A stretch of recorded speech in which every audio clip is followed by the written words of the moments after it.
welcome back everybody. In today's video, we're going to go through what we do to the motor as far as maintenance between each week of racing. We're going to break it all down, show you to you coming up next. Hi, I'm Billy Dietrich, sprint car mechanic and driver. I've been around racing my whole life and it's pretty much all I know. We created this channel to share the good and the bad and everything in between. Our crew may not be the most experienced or professional, but we get it done and we have a good time doing it. We'll show you what it's really like racing weekly at some of the best tracks in central Pennsylvania. I'm also going to share some sprint car tutorials, mechanics, and parts, and whatever else I feel like. So like, subscribe, and ring that bell for notifications. And enjoy the ride. Yeah, boy. Okay, so there's several steps that we go through each week when we do our motor maintenance, and there's really no specific order per se, except for one thing. I always do pull the oil filter off first so it can sit there and drain, which we have the oil filter off already and drained, but we'll circle back to that later. Our guest here is just hanging out. She's just done. She's just chilling out. Anyway, back to what we're here for. So what we do every week is, like I said, we do the oil filter, which we'll talk about that later. We clean the nozzles, and then we also run the valves. We adjust the valves, checks the springs, and all that stuff. So what I'm going to do first here is I'm going to pull the nozzle lines off. You know, each side we got 4 nozzles, 1 for each cylinder. So we'll pull the nozzle lines off, and that way we can do 2 things: get the nozzles out. Plus, you got to get the lines off to get the valve covers off. So, all right, so I'm going to pull the nozzles out next. And the reason we're going to do this is we just want to pull them out, clean them. They get a little dirt on them from, obviously from racing. And there's a vent on here, which I'll show that to you next. And it tends to pull a little dirt in for whatever reason. You can see here, there's some dirt on here. This is a stone filter, as you can see, that's dirty as well. And then we'll pop this off of here. And a lot of times there's dirt. This is pretty clean around here, but what we'll do is we'll put this over here by our parts washer. We'll blow it out with some brake clean, hold it up to the light, make sure it's clean, and we'll put it back in. All right, so I brought the nozzle over here to the parts washer. I got my can of brake clean. You can use brake clean, 2+2, whatever you want to do. I always just look through the nozzle to begin with my light here. You can either hold it up to any old light, but I don't know if you can see in there, but you can see that. Yep, you can see right through there. So if you have a clean fuel system, typically you're going to pull them apart, clean them, and they're going to be already clean. It's just routine maintenance. But I'm just going to hit them a little bit with the brake clean, hit the outside, reverse it, and then I'm just going to blow it out with some air.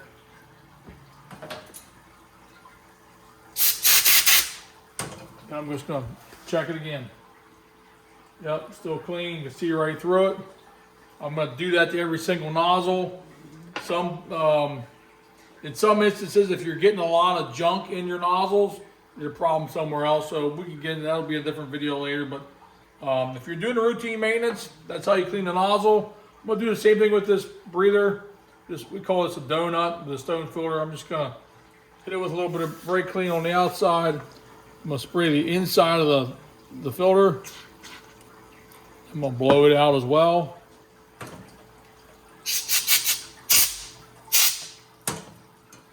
And you're clean. So we'll do that to every single nozzle.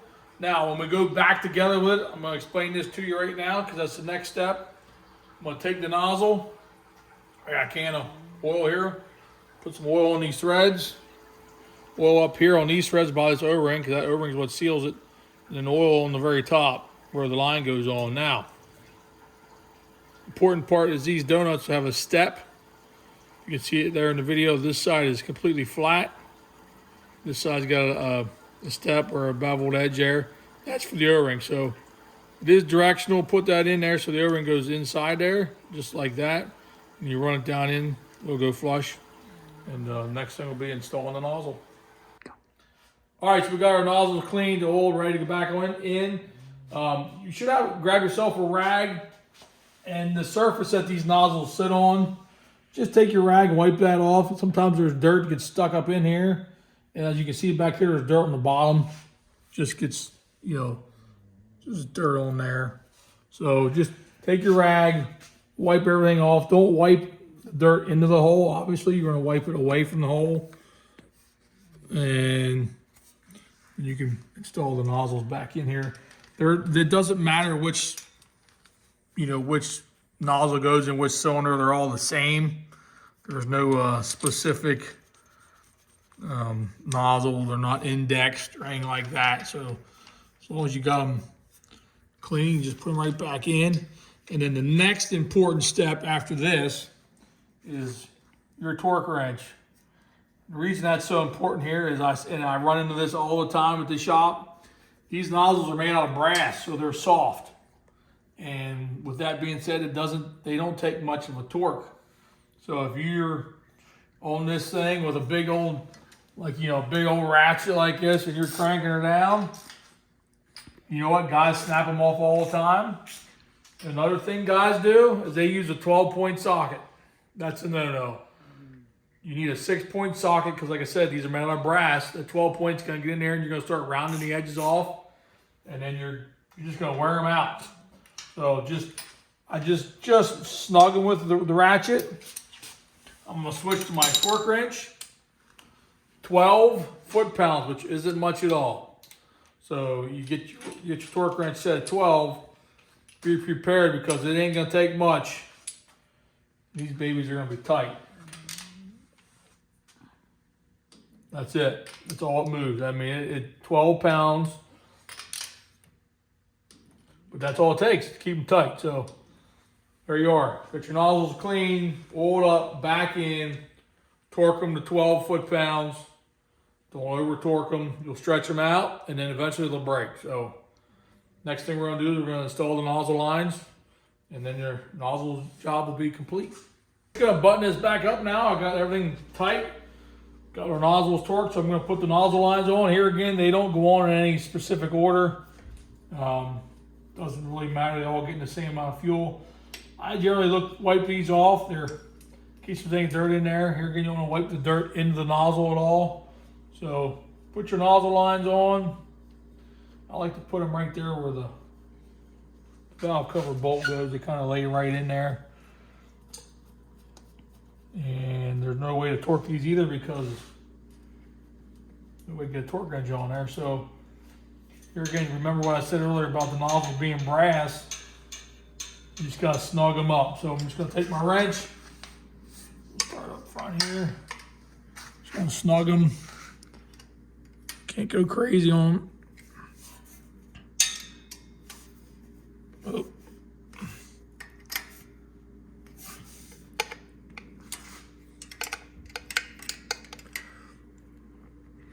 One, 2, 3, and 4. So we're all back together. Nozzles are all in there. There you go. You're all back to where we started. Next thing we're going to do is we're going to pull the valve cover off because we're going to adjust valves, check valve springs, and all that stuff. So I'm going to take my 3/16 Allen wrench here. We're going to pull these 4 bolts out. Actually, I'm going to switch wrenches here. I got the wrong wrench. This one's got a ball on the end. Comes in pretty handy. You can just get in there and zip it around. Now, when you're doing this job, be very careful that when you get all 4 of them loose, you go to pull the valve cover off, you don't want these top bolts to fall in the engine. I've seen it happen before. It happened to me already. One reason or another. I'm in a rush or something. Pull the valve cover up, and the bolts fall in. So just pull it up easy. Boom, valve cover off, just like so. All right, so the first thing I'm going to do before I run the valves, I'm going to give it a visual inspection. I'm going to grab my flashlight, And I'm going to start with the rocker arms themselves. Always look over there's a snap ring here on the edge of the rocker arm where it holds the rocker. Both rockers are bolted to one shaft, and there's snap rings on both sides. So I always look each single one over. I've called my area where the snap ring has been busted, just from normal wear and tear. The snap ring will break, and then you got to pull it off and replace it. Once I do that, I'm going to look over the tips of the rockers. Here again, there's a shaft in here that holds this tip on, this roller. Let me find one here that's loose. Maybe not. Anyway, just you want to look these over, make sure the shaft itself isn't moved. Sometimes you can see where on this side over here, they're flush. You'll see where this is actually slid out, and that's a problem. So you want to look them all over. And obviously, you want to make sure there's a tip in there. I mean, I've had them already where the tip fell out while you're racing. So look that over. If you're looking for a busted snap ring, you're looking over the roller tip, and the shaft holds the tip in. And then I'm going to do a visual inspection of the actual valve spring itself. We're going to check the valve springs with our tool later, but always just get down here and look. You can see the valve guide seals in there. They're blue in color. And I look at each one of them over. And here's the other thing. I'll explain this to you. The more you do this, the more you're going to have a trained eye. So, you hear me saying, look this over, look this over. Once you start doing it all the time, you just automatically, you'll know, like, hey, that doesn't look right. Or why is that valve seal up off the, halfway up the valve stem? So the more you do it, the more you'll get in tune with what you're looking for, and it'll almost become just natural to pick something out that's wrong. So I'll look the valve springs over. I'll look over the keepers here. Down in there, you see that gap in there? That's the keeper that holds the retainer to the valve. It holds the valve spring on the valve. So I'm going to look each one of them over, make sure they're all in place. And they all are. So the last thing I'm going to do, I'm going to actually look, I don't know, it might be hard for you to get down in here, but I'm going to look down in here at the actual lifters.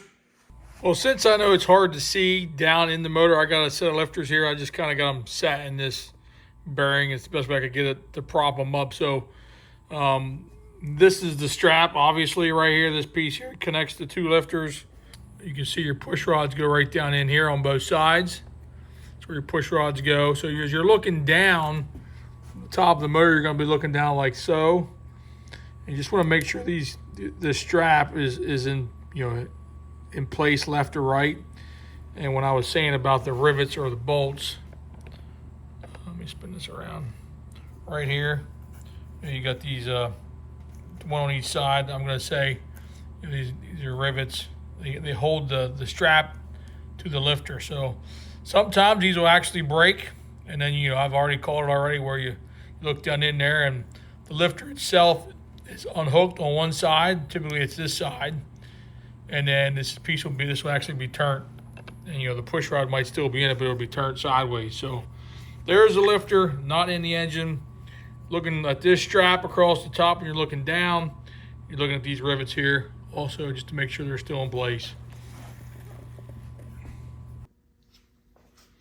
All right, so you can see down here over the top of these two rockers, you see the push rods going down, and there's the strap that connects both lifters together.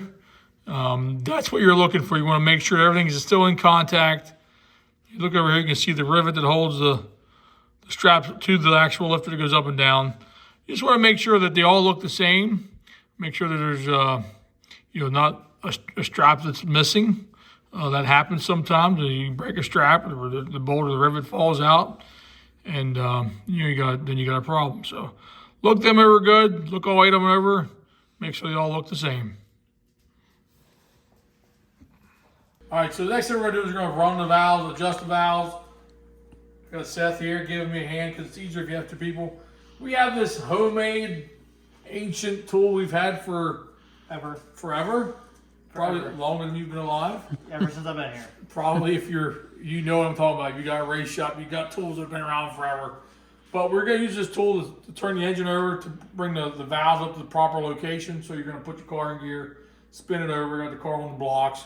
We do sell a modern version of this tool in the RUPW store next door. It's a ratchet style turnover tool, which is definitely it's way nicer. Way nicer, and it probably weighs half, at least half.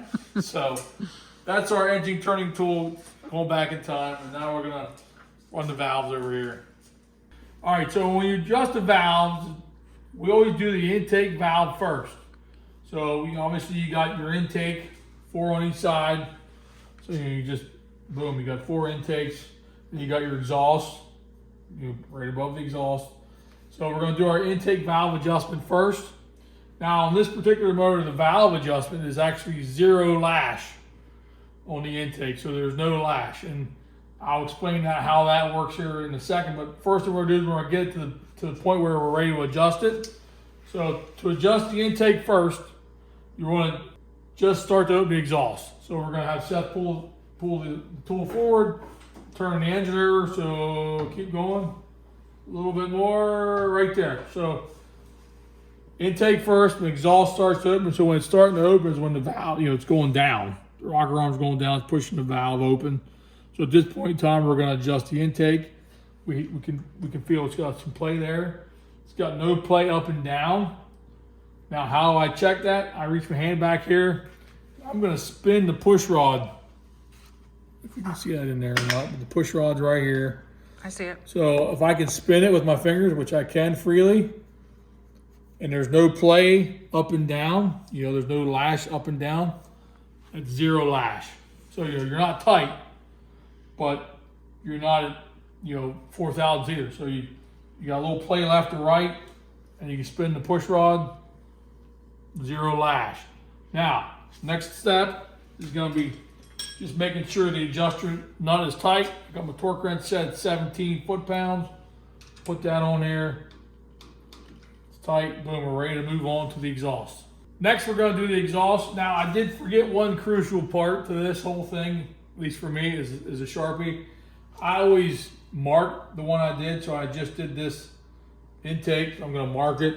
That way I can keep track of which ones I do.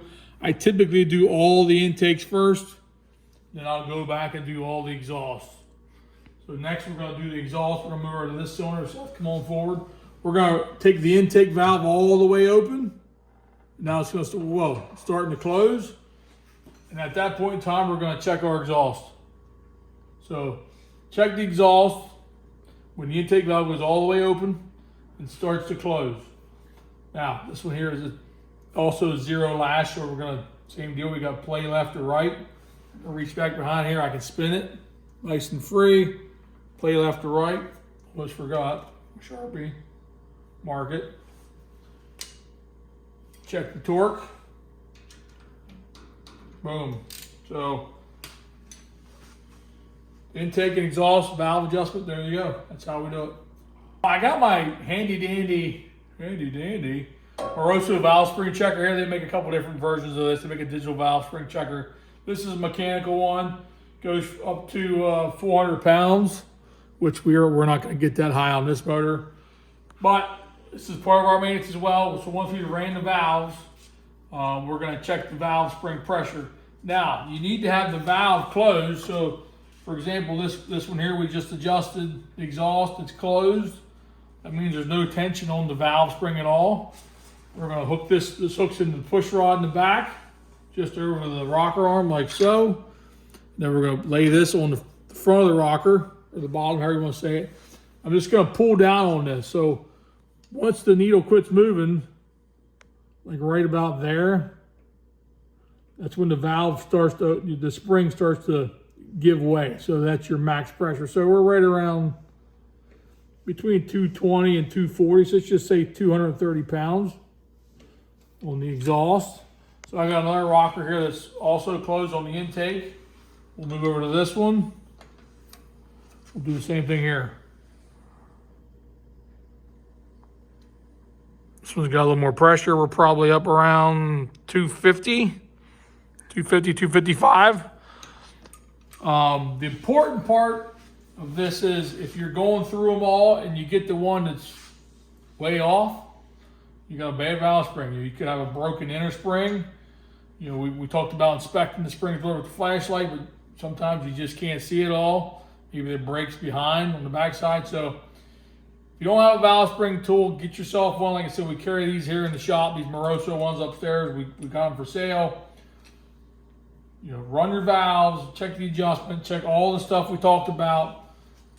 Check the valve springs as well. So, you know, a broken valve spring, if you don't catch it, eventually, you know, it could cause big problems. You could end up, you know, spitting the valve out, you know, the spring breaks and ends up knocking the retainer off, and then the valve goes down and the valve goes up and the valve comes out and pieces everywhere. So that's the gist of adjusting the valves, what you need to do.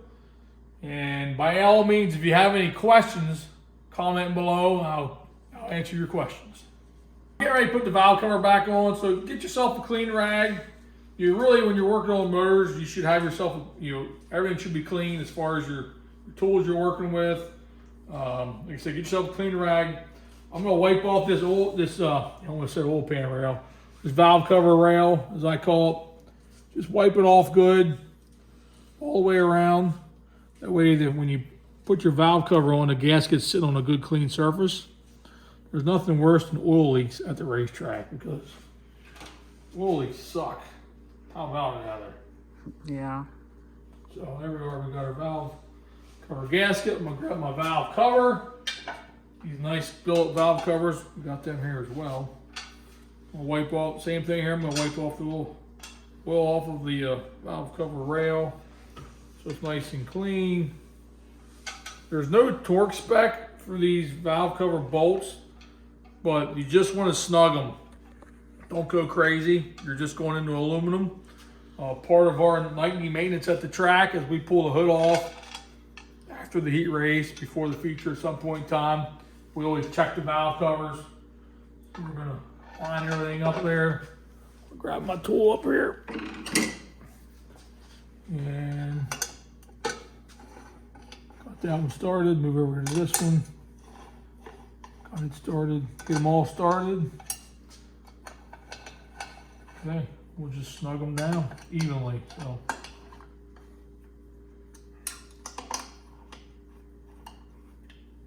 like I said, can't go crazy because it's just aluminum.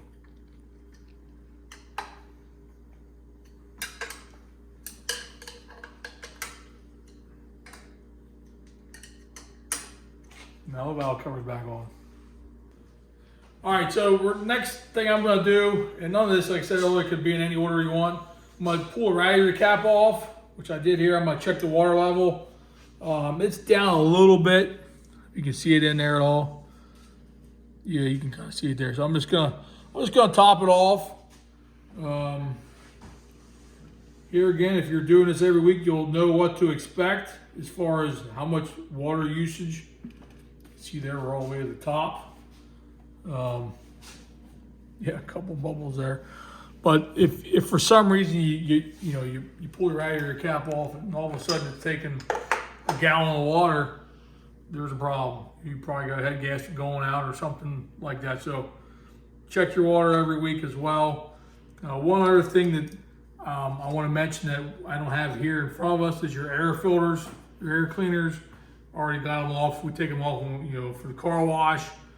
Obviously, you want to clean your air filter every week. You want a fresh, clean filter. You want an oil filter, whatever oil they recommend using.